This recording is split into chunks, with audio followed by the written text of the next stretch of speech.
Morning. Hope you're doing well, and I pray God's blessings be with you today, and the joy of the Lord will be our strength.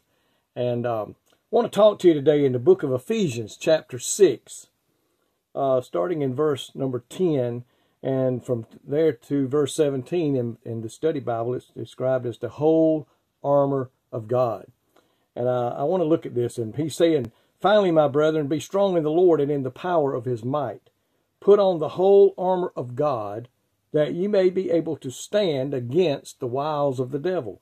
For we wrestle not against flesh and blood, but against principalities, against powers, against the rulers of darkness of this world, against spiritual wickedness in high places. Wherefore, take unto you the whole armor of God, that ye may be able to withstand in the evil day, and having done all, to stand."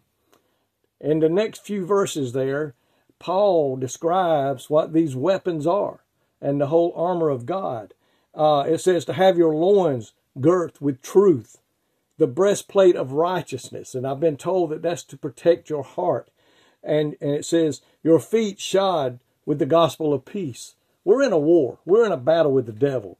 But folks, we got to understand the people that we're battling are people just like us, but they happen to be under the control of Satan. And we need to treat them with peace and love. We need to go with them to talk to them about the Word of God, but do it in a loving way and not to point fingers and not to make them feel down. Shield of faith to quench the fiery darts of the wicked. The devil's going to come against us. There's no doubt about it. If you're going to live for God, if you're going to be a worker in the kingdom of God, trying to win souls to the Lord, lead people to know Jesus, help the church to get stronger, you can expect to meet opposition. Some of them will be with family. Some of them will be against friends that you have known for years. Because, see, Satan will go to those who don't know the Lord and use them to fight against you. It says the shield of faith to quench those fiery darts that they're going to throw at you. Put on the helmet of salvation and the sword of the Spirit, which is the Word of God. Folks, the more we can know about what the Word of God says and study these verses here on what these different pieces of equipment mean, the better we can fight against the devil and be a winner.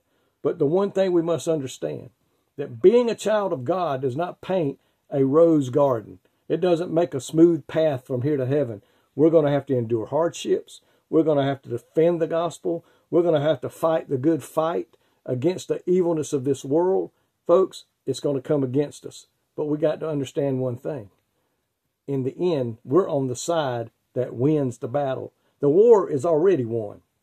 No ifs, ands, or buts, but a war is made up of a lot of individual battles. We don't win every one of them. We lose a few battles when we fight in wars around the world. And it may even happen in our walk with God. We're going to have a moment of weakness to where we may get knocked down. We may be beat, but we have to get up and keep going and fight the good fight of faith. But remember one thing.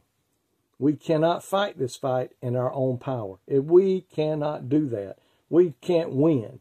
But we must fight this war with the spiritual weapons that God has had written here in this word. That's what we have to fight with.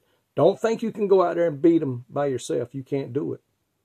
We must fight this war in the spiritual sense. Because all around us right now, there's spiritual war going on that we don't even know about. That the angels are defending us from the evilness that's trying to get to us.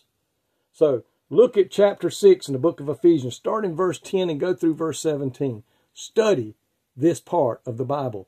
Let it speak to you on how we are to fight the faith, defend the faith, and live in this day in which we live. Lord, give us the courage today to stand true for you.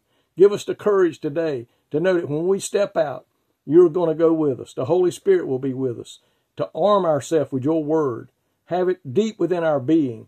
And Lord, I pray today that we can be winners for Christ and look for that day that when we go home to be with you. We ask these things today in your name. Amen.